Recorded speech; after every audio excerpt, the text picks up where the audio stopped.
Yo, wanted to give a quick review of my 2024 Lexus LX600 F Sport.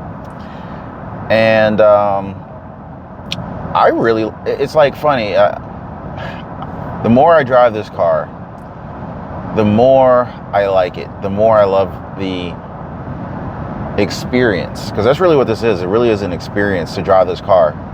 And, you know, my last video, I don't know if it was my last video, one of my recent videos, I did a comparison between the LX600 Lexus F Sport versus the BMW X5.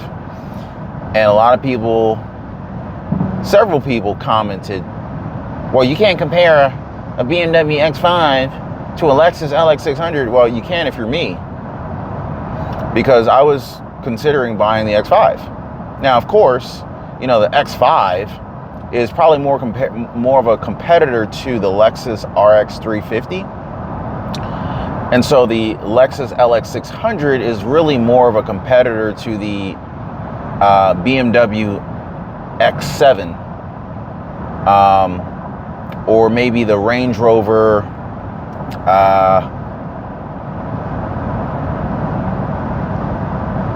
I forget which Range Rover. So we'll just leave it between BMW and Lexus for now. But the simple fact of the matter is that I was going to buy one or the other. So that's why I was comparing it. I'm not an idiot. Like, I know that they're not in the same exact class, but for me, they were capable of serving the purpose that I was trying to achieve. So anyway, just to kind of answer that. But this car is such a pleasure. And it's funny, like, I find myself driving like, I don't know if you call it driving like a granny or whatever, because I have both hands on the steering wheel. And it's funny, and I love the heads-up display, by the way. I love the heads-up display. I actually love this updated entertainment system or whatever. You got your climate. It's so refreshing to me, because I'm a long-time Lexus owner. Been in the Lexus family for, I don't know, more than 10 years. I don't even remember. Lexus IS 300, IS 250, Lexus GS 350 X F Sport. Anyway, so having those other vehicles with the older entertainment systems, it's like, great cars, but I wish they had newer entertainment. And I will say, BMW, you know, they used to have horrible interiors, boring interiors, brown everywhere, and just, you get in like any BMW and you swore it was like the same car no matter how new it was, because like their interiors were just always boring and drab, but the performance of the cars were always amazing. Well, I would say somewhere around 2014, BMW like changed the game on their interiors, and they started getting a whole lot better. And so now their interiors are very nice. I will say, it would be nice if Lexus could keep up, but I will say that the upgrade in the 2024, and I don't know when they upgraded the entertainment system, so I'm pretty sure 2024 isn't the first year that they upgraded, but just seeing this upgrade, it is satisfactory to me, because I'm used to the older, lower resolution screens. And anyway, this is just so much nicer. So here you have a vehicle that's probably, you know, I know it's over 6,000 pounds, at least. I think it's the GVWR, gross vehicle weight. So I forget what that means, but basically you got curb weight on your vehicle, but you also have like this GWVR or GVWR. Somebody in the comments, please correct me on this one. But that is the GVWR, whatever I'm trying to remember, is basically what is the total capacity, what is the total weight of the vehicle if it's fully occupied and loaded with all of the fuel and other fluids. So that's a different weight number compared to the curb weight. The curb weight is basically, you know, the vehicle dry. So the curb weight's less. Now, from a tax perspective, if I'm not mistaken, the IRS actually allows you to use a Section 179 tax deduction, and in some cases accelerated depreciation, which for the nerds out there, that basically just means you get to reduce your taxes by a larger amount, which saves you a lot of money. But anyway, it's the GWVR or GVWR that they're looking at, because for that advantage, the vehicle has to be over like 6,000 pounds or something like that. Anyway, check with your tax guy. I'm not a tax guy. But for a vehicle that's like 6,000 pounds, you definitely feel the heft. But I love how it feels like a luxury tank on the road. This is like the first road trip that we're taking this vehicle on. And I'm about 45 minutes into it, 50 minutes into it. And the level of comfort in the seats is just, it's right there. It's on point. I've been messing around with the different mode selects. I think I'm in normal mode right now, but there's like normal mode, there's comfort, there's sport plus, there's eco. Now, I think that the suspension or the ride quality only changes on some of those selections. So for example, your suspension will change when you go to comfort versus normal versus one or more of the sport settings. I don't think eco really changes the suspension. That's probably more along the lines of fuel economy, which, by the way, I did just fuel up last night. So I filled up. I just kind of topped off. And the reason I did that is because I wanted to get on the road and see how well it performs getting highway miles only. So we hit a little bit of congestion not too long ago, but I would still say that this trip is going to be like 95-99% highway miles. So it's going to be really interesting to see what kind of fuel economy we get, how many miles we get on a full tank of gas. So far I'm 68.6 miles into this thing, and I'm barely under the F line. In fact, the bar is still touching the F line. So far so good. Storage capacity. So we're loading up the back, and I put 2 large luggages in there. It really looks like you could probably fit probably close to 6 with the rear, with the third row laid down. So definitely got some good storage capacity back there. But I only have 2 large luggages back there, several bags, some beach chairs, and like a beach umbrella. So all that's back there. I was actually trying to lay down, because I had my third row seats up initially, and I was trying to figure out how to lay the headrest down. And I'm glad I didn't use my grown man strength trying to put them down, because I may have actually, I would have broken it if I had done that, or likely would have broken it. But apparently,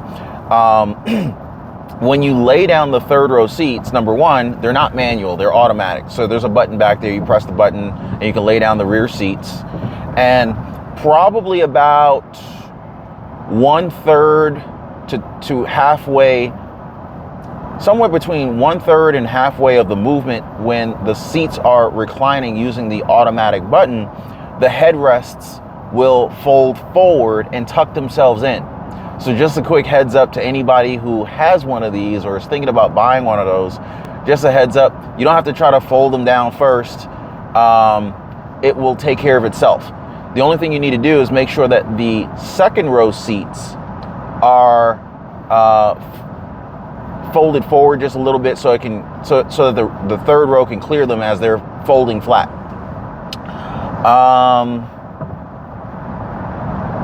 But yeah, absolutely love the vehicle. I'll probably be driving for 5 to 6 hours. So me and the me and this LX young lady is going to get a little intimate. We're going to get to know each other. So again, this is about a month in. I think I've had it for maybe 5 or 6 weeks now. And the reason I know that is because I went to get my tag and it's not ready yet. Because the dealer's saying that they didn't get the title from the auction yet that they got it from. That's a whole nother story. Don't even get me started on that nonsense. So I had to get an extension on my temporary tag.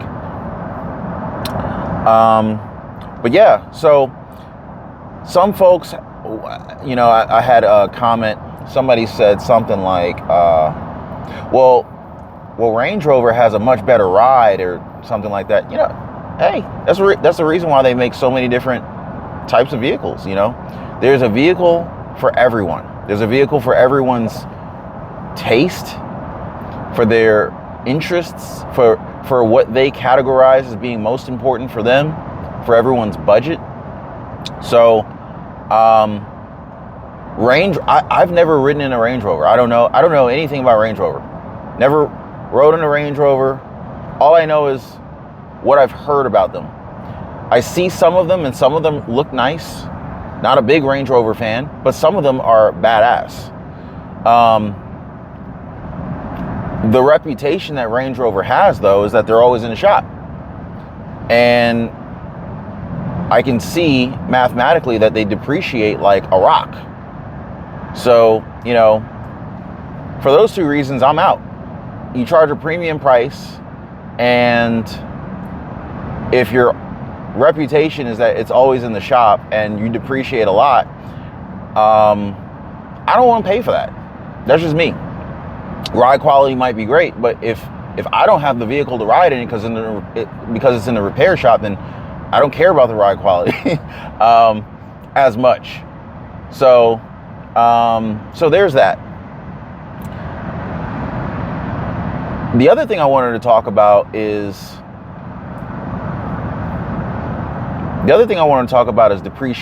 depreciating assets or depreciating liabilities. Depends on how you look at it. Depends on how you use it.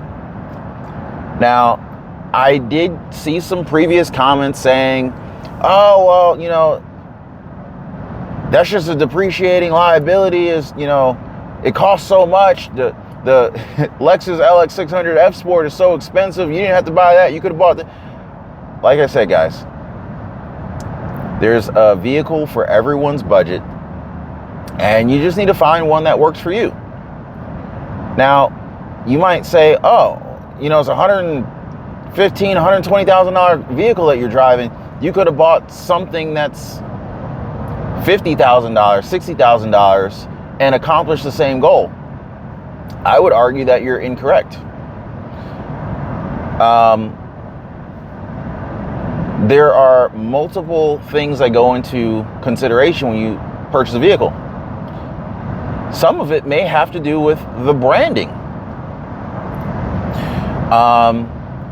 Some of it goes into the build quality. Some of it goes into resale value. Some of it goes into the rate of depreciation. Some of it goes into fuel economy, performance specifications. How much horsepower? How much torque? What's the 0 to 60? What's the quarter mile? How many miles can you get in a full tank? You know, some people care more or less about those things. Now, me personally, if I worked for a company, and I highly doubt I would work for another company again. I'm a self-employed entrepreneur. If I worked for, I don't even want to say if I worked for another company. I would say if I was contracted by a company, I think I can go with that. And in the negotiations, I said, hey, you got to provide a vehicle for the work that I'm going to be providing for you, or part of the deal, whatever, because contracts are, you can negotiate anything. You can negotiate pay, you can negotiate terms, and among the terms in the contract, I might say, hey, you know, part of this deal is you need to furnish me a vehicle, and I may dictate what those vehicle specs might be. And I might say, hey, you'll pay me, you know, $500,000 for the next year. And I also want you to provide me with a vehicle so I can get around in. Unlimited mileage, And I might say, okay, because they're paying for it, I might say, okay, you know what? Fine, give me a BMW X5. Give me a BMW X5M. Screw it, right? Or I might even say, you know, hey, give me a Mercedes-Benz GLS 63 AMG. You know, in those cases, and of course in the terms, I'd be, you know, specifying that they're paying for all the maintenance. I'll pay for fuel, but they'll cover all maintenance and repairs, things like that. Now, in that case, I would not care about the price. I would not care about reliability, or kind of would care about reliability. I don't want to be stranded no matter what I'm driving. But the thing is, with BMW and Mercedes-Benz, Range Rover, I don't know if they're really so bad about leaving you stranded. So from a reliability standpoint, when I say reliability, I'm not saying necessarily it's going to leave you stranded in the middle of nowhere, but electrical problems, engine codes, certain features not working or misbehaving. I read this one post in one of these forums. I'm a car guy, so I hang on different forums. I read this one post. The guy was talking about how oh my God, the guy had a BMW X5. And you may have heard this one. Dude had a BMW X5. He said when it would rain at night, his headlights would turn off. I had never heard anything like this before. Now, this was a BMW X5.